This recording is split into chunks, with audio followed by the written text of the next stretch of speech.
ကဲအင်းရှင်မတို့ရေဒီမှာဆက်ပြမုံအထုပ်အကြီးကြီးတွေပါရှင်တပိတ်တာဒုတ်ကြီးတွေပါပေါ့နော်ဒီတပိတ်တာဒုတ်ကြီးတွေကအမြုပ်ထွက်အားလဲကောင်းတယ်ကြီးချွတ်အားလဲကောင်းပါတယ်ရှင်လုံးဝအာမခံတယ်အနံ့ကလည်းလုံးဝကိုမှမွေးပါတယ်ရှင်ဒီလိုတပိတ်တာဒုတ်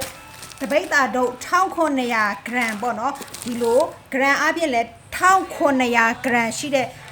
အထုပ်ကြီးတွေကိုပေါ့နော်ပို့က free နဲ့ဒီတလလုံးကိုပေးမှာပါချစ်မြတ်တာတွေနဲ့ရောင်းချပေးရနော်အချစ်မြတ်တာတွေနဲ့နော်တလလုံးကိုပို့က free နဲ့ရောင်းပေးမှာပါရှင်မြန်မာထားကြနော်ယာတုံးလေးယူထားပါ